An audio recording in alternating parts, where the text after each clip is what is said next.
I wanted to get into this conversation because I thought Barry Jackson, had an interesting article talking about all the different combinations and how guys are being moved around from their natural positions, and they're testing them in other places and things like that.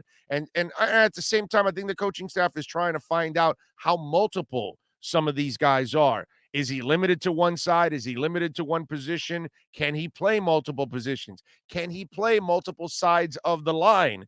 Because some guys, because they play on the right, doesn't mean they can play on the left, and they never adjust. Some guys, they're smooth, man.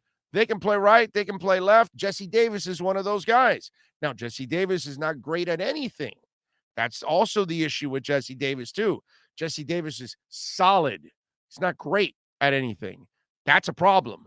And so Eichenberg is considered the guy that could be great at this. So can he adjust to right tackle, or is that going to take him a while? And that's one of the things that I think we have to all kind of slow down a little bit and give this a little time, because they're figuring out where they need to play. Austin Jackson, Solomon Kinley, Eichenberg, all these cats have to learn how to play at this level. They have to learn the habits of all the people that they face week in and week out. They haven't gone through the ringer with that. Austin got a little flavor of it last year. Solomon got a little flavor of it last year. Robert Hunt got a little flavor of it last year. But it's only a little taste. That's it. They need a lot more. They need a lot more experience. And remember, here's the other thing about these linemen that you also have to take into account. These aren't guys that were taken top 5 or top 7 or 8 or something like that. These are guys that are either taken in the latter rounds or later in the first round. So there's holes in their game. It's not like like Penei Sewell, which, my God, if Penei Sewell gives up the sack here in Miami that he gave up last week, people would have been calling him a bust already.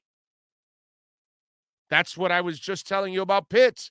If Pitts was torturing Eric Rowe yesterday and started off again today with a touchdown, oh, we should have gotten Pitts. We should have gotten Pitts. Oh, and Eric Rowe, oh, he sucks.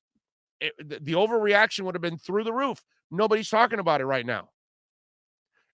And plenty of us had, we were attracted to Kyle Pitts, okay?